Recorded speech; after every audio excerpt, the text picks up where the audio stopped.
My very first visit to a naturopath in my late 20s. I had little kids, I was working full time, and I was told that I had adrenal fatigue. I didn't even know what adrenals were at that point. I was just doing way too much at work, definitely at home.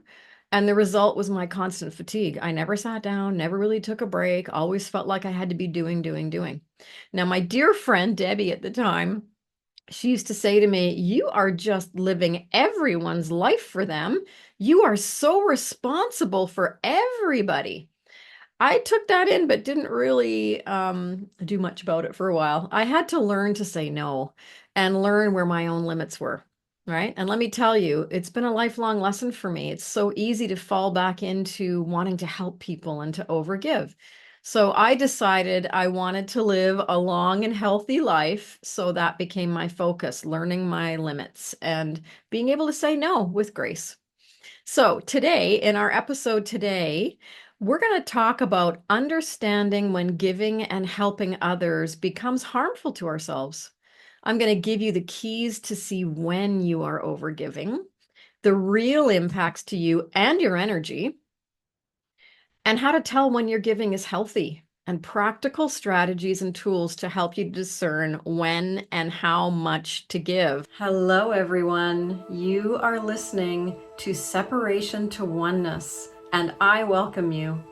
I'm Nikki Hughes, and we will delve into the profound subjects of life, love, and spirituality. We are going to investigate and reveal how to live from that limitless reservoir of happiness, care, and resilience. And then once there, how we can allow ourselves to move into the space of bliss, the connection to everything. And that's what I call oneness. And so to find out more about my work, please visit my website. I am at elementalbalance.ca. I really hope you enjoy this episode, and if you feel it's valuable, I ask that you would kindly share it with someone who's important to you. Who doesn't love generosity coming their way? And there's nothing better than an unsolicited gift, a helping hand, or support when you need it. We all need this in our lives, right? But what happens when that friend or family member just keeps on giving and giving when you haven't asked? Or that family member or friend just keeps coming back for more, more, more from you. Maybe it's you. You give and you give and you give to the point of exhaustion. No one notices your depletion. Everyone just expects more from you. And when you finally pause and look up, that lineup to your support and giving bar is never ending. It feels like a bottomless pit. Well, welcome to my podcast today, where we're going to talk about overgiving and how to find balance in your generosity. And in doing so, you're healing yourself and you're elevating your own self-care. Yes, you deserve self-care, reciprocity, and fullness in your energy, truly. Now, I am someone who understands overgiving.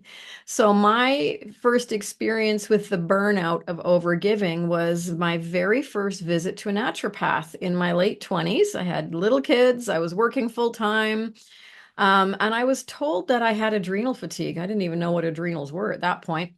I was just doing way too much at work, definitely at home.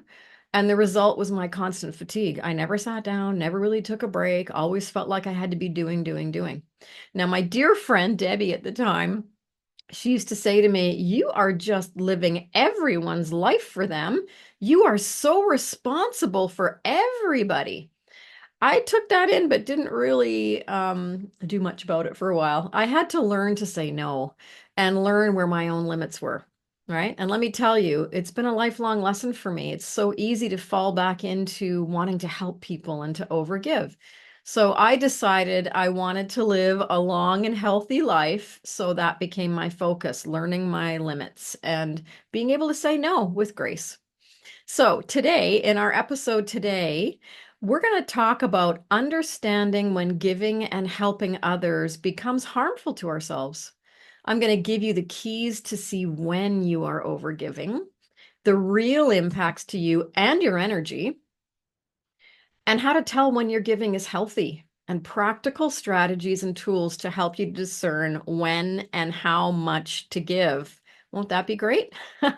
So thank you so much for listening. If you're listening to me on YouTube, please like and subscribe. And if this podcast about overgiving and the finding balance and generosity is interesting and useful for you, please share with someone you love, especially if you have a family member or a friend who's an overgiver.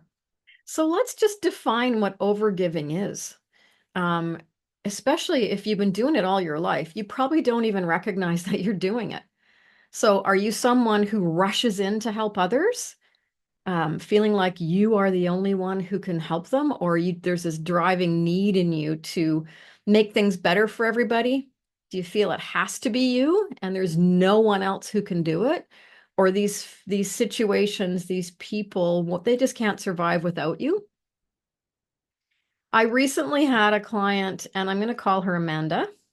Her bucket was so full with her husband's needs, two grown children living with her who were deep in their own challenges. And she was working too, right? Holding down the fort, doing everything.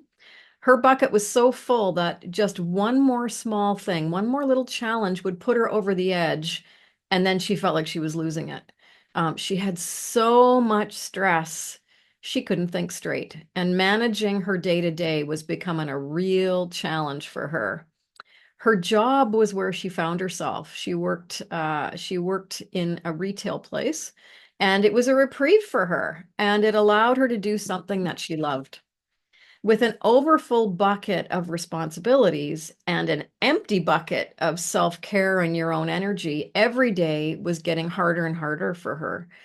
And although she loved her job, while she worked, she worried. She's at work worrying about what's happening at home. What were the kids doing? Even though they really aren't kids, they were adults. What are the kids doing? Were they getting along? Was everybody safe emotionally? So all of her time was spent mentally and physically keeping everyone happy. And she was over giving. She was way far into it. All of her time was spent in that way. And so I asked her to imagine that each of her family members was on a football or a soccer field, right? And they were meant to be in the game playing it. Her role, a balanced, healthy role, was to be the cheerleader on the sideline, inspiring and supporting from there, but allowing them to play, right? So every day she was actually putting herself in that field. She was putting herself in the game on their behalf and playing it for them. No wonder she was exhausted. She had her own game to play and she's playing everybody else's. And that sounds a lot like what I was doing. And there's great danger in both sides of this. And we're going to talk about this in just a minute. Okay. So the thing about overgiving is you're actually sacrificing your own personal well-being. You're giving from either a full bucket where everything overflows and it becomes really messy, or you're giving from that empty cup, the internal you. So that means you're not giving your best. You're stretched so thin, like Amanda, you can't think straight. There's another piece to this, though, that's the energetics of overgiving. And I recently learned this through some Lee Harris work that I'm doing, which was brilliant. Of course, it's channeled information. And one of the things that his guides were talking about was the energetics of overgiving. So I thought I'd share that with you here. So the energy that you're giving to others when you're helping them may not be what they can absorb. Okay. So let's say that you're giving 100% to that friend who is in crisis, right? They're in deep crisis and you want to help pull them out of that crisis. So you're giving, giving, giving, maybe making them meals, showing up for them, giving them advice on how to pull themselves out of it. And you're doing this because you really want them to be well and your heart is absolutely in the best place. You want to bring them back into balance and have them feel better because that's what we want for everybody, right? Well, that friend may only be able to take in 10% of the energy that you're giving. So in those moments, you're giving 100% of your energy because of where they're at on their journey of healing, on their journey of sort of solving their own problems, and healing, doing the healing work for themselves. They can only take in 10% of what you're giving, maybe more, maybe less. And so what's happening is all that energy that you're expending from your own energy field is being lost. So you're basically giving it all away, right? It's not even being used. So um, I really want you to understand the common signs of overgiving so that you won't be losing your energy and giving it away into this vast nothingness that isn't actually helping anybody, right? Especially you. So some common signs of overgiving. Well, let me ask you, are you chronically exhausted? Are you just exhausted because you're doing too much? And that also may have already led to illness. So when you have your body in a state of constant stress, illness can happen. For me, it was adrenal fatigue, and I was unable to have the energy that I needed. I was probably giving it away to people who couldn't absorb it to function in my daily living. The other thing that happens is resentment. So if you've got resentments building up, if you feel yourself doing something but being angry about it, we got to talk about boundaries then. Um, you are in bad boundary territory, and that's what builds resentments, right? Like, oh my gosh, I wish they could just do this for themselves, but there's some need in you about you being the only one that can do it. We're going to talk about that too. You may have financial strain if you're helping someone financially, right? So, I also have a client who was helping a mate that they didn't live together, but she was constantly funneling money his way whenever he'd throw out a comment about, I don't have food, I can't pay this bill. She would just send him the money and or transfer him the money. And she was very stressed about her financial state. She was overgiving in the financial area. The other piece to this too is when you're in those situations where you've got the resentment building, you're chronically exhausted, perhaps you're in a state of stress over your finances, you neglect your own self-care. And we're going to talk about self-care as well, because that's a really big part of managing your life and managing your own good feelings. Now, why do we overgive? This is a big sort of subject here. There's common reasons why we overgive, right? So people pleasing tendencies. I was a people pleaser. So I have to admit that.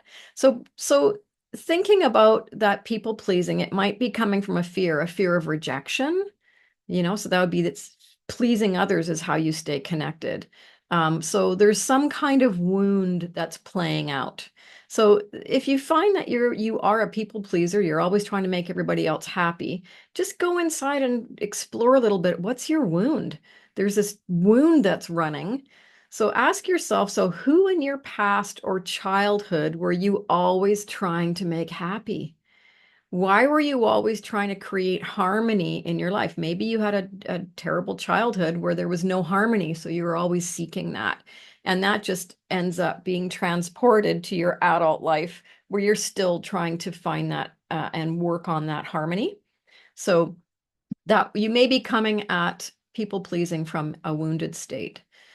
You may feel that there is guilt and obligation. So that's another reason why we overgive, through guilt and obligation. And that can happen through family relationships, being made to feel guilty. And that's something else that's running in you. Could be another wound in there. It may also be societal or based on gender roles. Typically, women are givers, right? We nurture, we give, and we sometimes fall into those habits of just over giving to our own detriment. You also may be being manipulated. So it's really looking at when people are asking you for things because you've always done it. Are you being manipulated in that moment, and getting yourself savvy enough to recognize when that might be happening? And so the thing that you can ask yourself when you're finding yourself in that people pleasing moment is this need in me to help them? Is it appropriate for the situation? Like, are we in a crisis? The other thing you can ask too is, are we always in a crisis? Because you can't be the crisis support for everyone all the time. So is it appropriate for the situation, or is this my wound reacting? And so you need to deal with and work on your wound. We do that through awareness. So the awareness of what the wound is, and then just step over it and give yourself a different reaction to it. And, that's sort of how we deal with those wounds. We have to heal them. but we have to recognize them first. That's the biggest thing. So then the other thing that can happen too is we've created this pattern of getting our sense of self-worth that's tied to helping others, right? So feeling really good about who you are because they're happy with you or because you've given. And, we're all meant to give. We're all meant to be in service in some way to others. It's just when it becomes really, really unbalanced and you're overdoing it. I have to really watch how much I do that myself. And it's an ongoing process, right? It's an ongoing process. So there's a difference between healthy giving and overgiving. So there's four areas to consider. So the first one is when you're giving, is it coming from your own sense of abundance? Are you giving from your surplus, not your core bucket, but the surplus that you have? Surplus time, surplus energy, surplus money, maybe, right? So is it coming from a surplus place? Are you maintaining your own well-being first?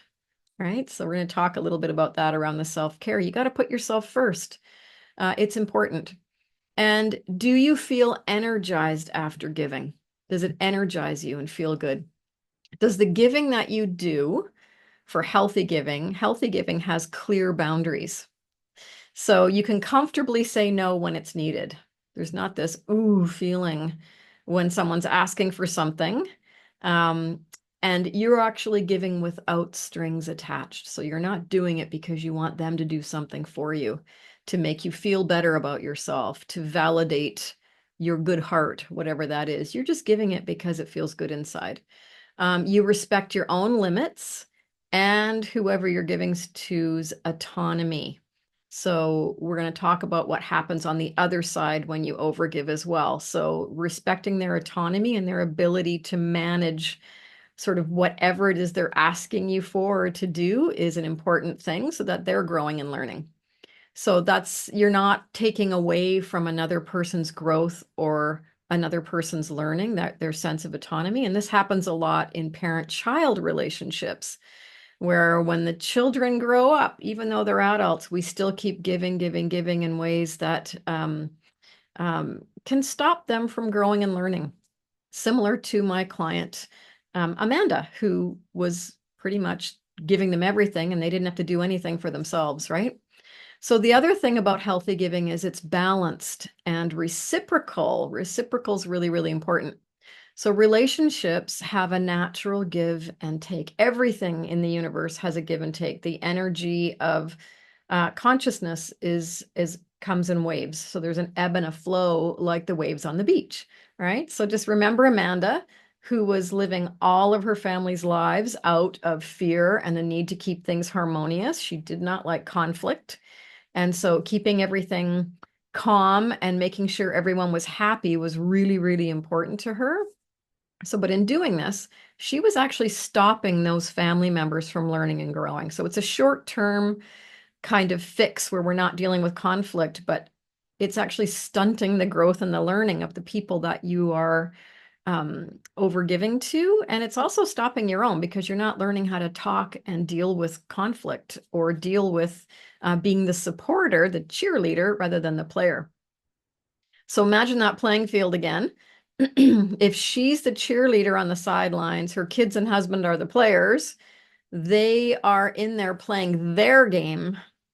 She's not doing it for them. So they're learning, they're growing, they are empowered to make their own choices. And so with Amanda's overgiving and her need to keep the peace and keep things harmonious, she was disempowering them and not allowing them to become the adults, the grown-ups that they needed to be. So the other thing about healthy giving is you allow others to give back to you, right? So that's the ebb and the flow. So check in with yourself. Do you have the ability to receive? Do you enjoy receiving? Does it feel balanced? So I work with clients who have such a hard time with this, especially women, because we get into this habituated pattern of give, give, give, give, give. And because we haven't learned how to receive and that it feels really uncomfortable, it also can be part of the pattern of feeling not good enough or feeling undeserving of things. So we overgive so that we don't have to feel that undeserving feeling, right? This becomes a strategy. So this belief and set of program sort of colors everything and creates an imbalanced relationship between giving and receiving. We must do both. We need both, right? To keep things balanced. We need balance, right? Um, Emotionally, physically, and energetically, and especially within our relationships. Relationships must be reciprocal. If they are not, there will be resentments that build and boundaries that will be being crossed on both sides, and those need to be laid. So it's always really good to check in from time to time on just how reciprocal your relationships are. You get to maintain equal partnerships that way. So, and you're both growing and learning and being autonomous in the way that you work together, right? The other piece of healthy giving, which is number 4, sorry if I wasn't numbering them, 4 is being motivated by genuine desire. So you're not being pulled into the giving, you're actually doing it from your heart. You're doing it from a very genuine place. So the giving brings you joy. There's no guilt or obligation that's driving your actions. You do it because you want to. There's nothing out there that you're trying to achieve by giving. And so you don't expect anything in return. There's no strings attached. You're doing it for the sheer joy of it. Okay. So overgiving, it comes from different places. So we've talked a little bit about the wounds, but overgiving comes from depletion. Okay, so it comes from the overfilled bucket of responsibilities or the empty bucket of self-care. So you're giving despite being exhausted. So if you're giving even though you're exhausted, you're overgiving. If you're sacrificing your basic needs, your self-care and your basic needs for other people, you're overgiving. If you feel really drained and worn out after you're doing your giving, if it's too much for you, you don't have the capacity, you're overgiving. The other thing about what happens when you're overgiving and how to identify it, it has really poor boundaries.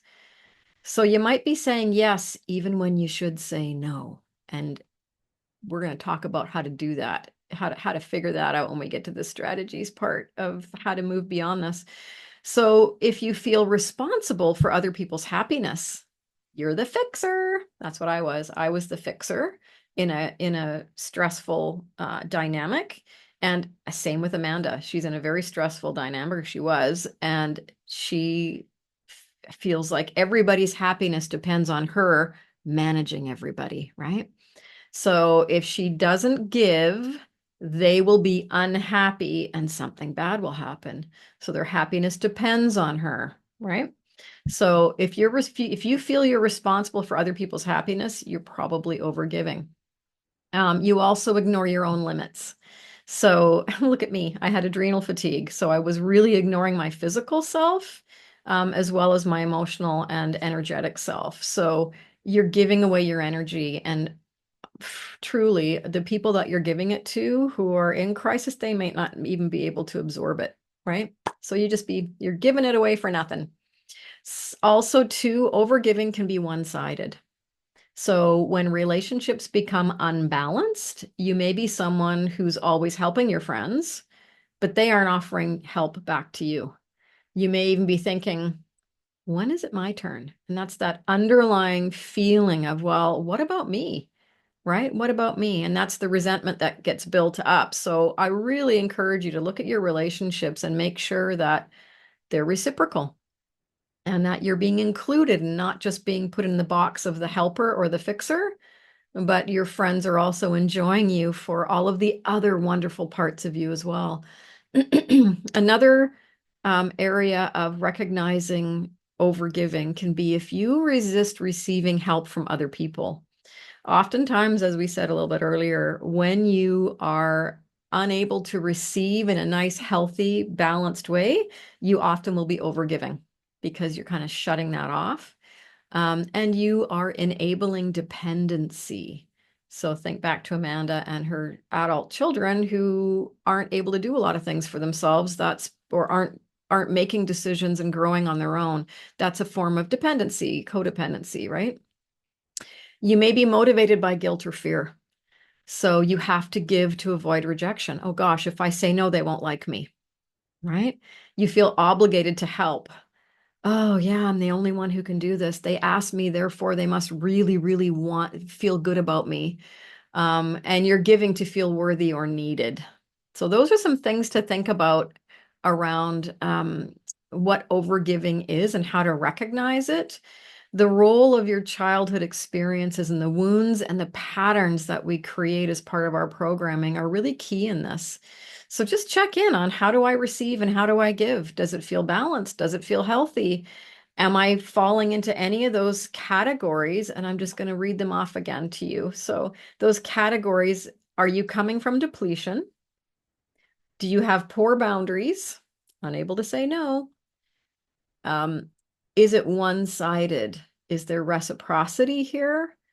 Am I motivated by fear or guilt? Am I worried about being rejected or not liked if I don't help them? Right? So those are the things to think about and really dig in a little bit deeper to understand.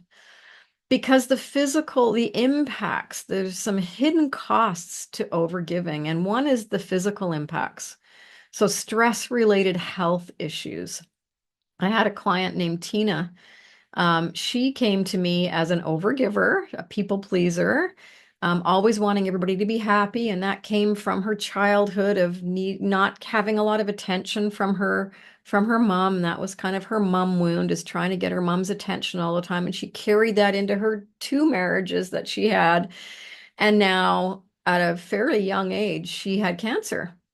And even through the cancer, her cancer treatments, cancer sessions, she was still an overgiver of epic proportions, just worrying about everybody else, not feeling guilty when she would focus on herself. She never was able to really put herself first. And she got to the point where it was just too late, to the detriment of her health.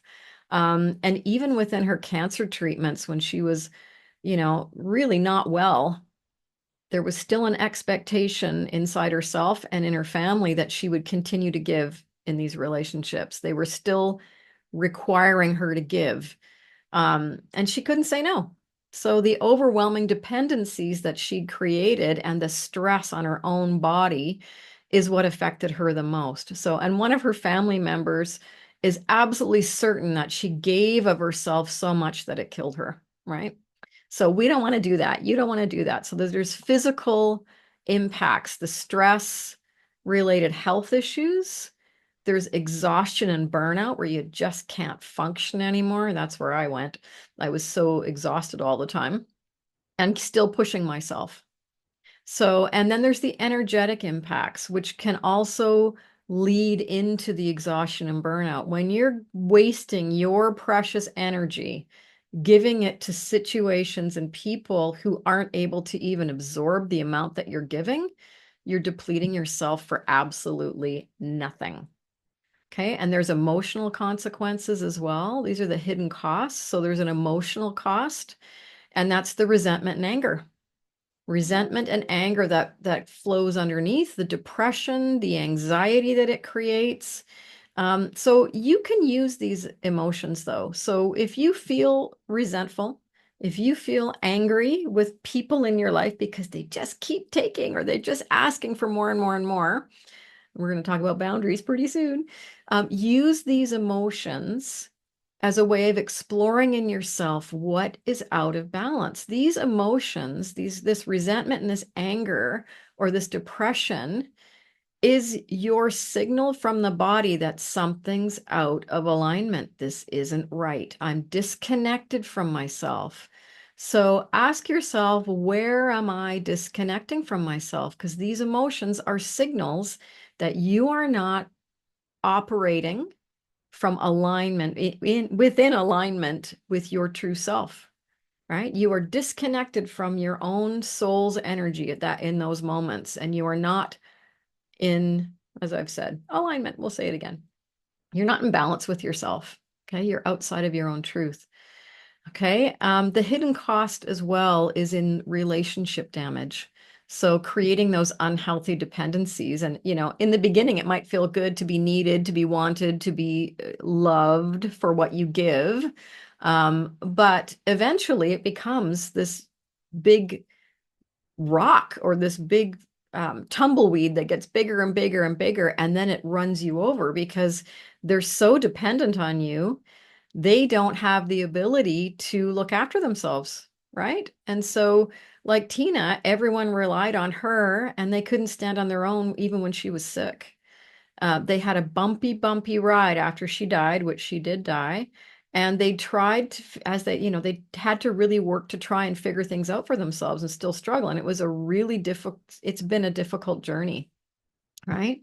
So that enabling behavior creates unbalanced relationships. So we're going to talk now about a really important part of this. And this is about setting healthy boundaries. And if the word boundary strikes fear in your heart, don't worry. It's not going to be that difficult. All you have to do, we're going to talk about some practical strategies on how to move through being an overgiver. Okay. So either you are giving without being asked, or you're being asked all the time to give, and it's going to work for both. So the very first strategy that I would say is the best is to wait for an invitation. So this is going to help the person who just gives and gives and gives and gives. Okay. So rather than always jumping in and offering to take over, you want to ask yourself, was I invited to X, whatever that was? Did I have a clear invitation to do it? And is what I'm giving appropriate for the situation? So here's a good example. A friend gives you a call and says, hey, you're coming for coffee. Would you mind picking me up a loaf of bread at the store? Oh, yeah, no problem. But while you're at the store, you buy that friend 2 bags of groceries, and you bring over 2 bags of groceries when all they wanted was a loaf of bread. And you do this every time. Okay. So remember, not everyone can absorb the energy that you're outpouring in their direction. Okay. So whether it's the grocery example or whether it's um, someone's in crisis and you're doing all these extra things to help them, it means you're probably wasting a lot of your own energy without the invitation. Okay. So wait for the invitation and then ask yourself, was I invited? And what I'm giving appropriate for what I've been invited to? Okay. So the second thing is to identify your role in the situation. So to really understand, who am I in this? Am I the player on the field? Am I putting myself onto the field, or am I cheerleading? Is this mine to fix, do, or participate? What is my role here? So identify your role. When you're invited, check in with your body. Your body will never steer you wrong. So you want to check in with your body and feel if it's a yes or a no. Learn to read that body signal. It's so important. Don't deny the response or suppress your gut feeling. You need to honor that, right? That means you might have to learn to, the next one, say no. And the first few times can be really, really uncomfortable to say no. But after you've said it a couple of times, it actually gets a lot easier. And if the word no, although it's a very small word and it is can be a complete sentence, if that's an uncomfortable word for you, there's other ways you can say no. That doesn't work for me right now, right? There's different ways you can say that. So it's a practice. Saying no is a practice, and practice saying the word out loud. If you haven't said it very often in your life and you're always just sort of swallowing it and stuffing it down, even though you want to say it and you can't let it out, practice it in the bathroom. Hear yourself saying no, no, no, just to get used to hearing the word. Okay.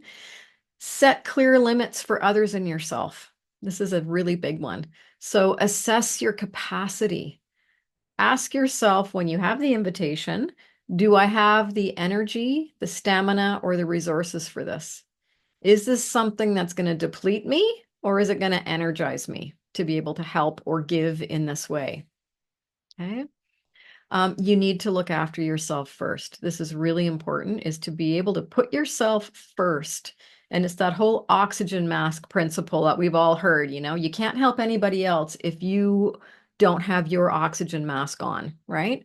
So that's a very, very important piece, is making sure that you have your oxygen mask on. You're taking care of all of your own basic needs first, maybe even more than your basic needs. You're putting all of your needs first, and you are assessing regularly, where am I with my energy, with my finances, with all of my resources? Do I have the resources, internal and external, to help with this? Okay. And if you are someone who just jumps in, it's wait for the invitation. Wait for that invitation. When the invitation comes, oxygen mask, put yourself first. Do I have the capacity for this? Is this something that will feel good to do? Okay. And am I doing it with no strings attached? That's a big one. So I want you to just look at the last time you gave and you felt exhausted, drained, resentful, or upset because the person you were giving so much to didn't take your advice, didn't change, or it just felt like it was a bottomless pit, right? So, what were you trying to satisfy in yourself? Explore that and allow yourself to set a boundary with others or with yourself if you are the one who rushes in to save the day. Always wait to be invited in. And you might get tons of invitations if you're the person who's always been asked to help. You might get tons of them, and then you've got a different level of analysis to do or assessment to do. Does this work for me? Right. So what I'd like you to do for this week is to just this week, just one thing, just set one small boundary this week around giving. So assess what your pattern is around giving and over giving. Is it balanced? Is it healthy? How is it making me feel?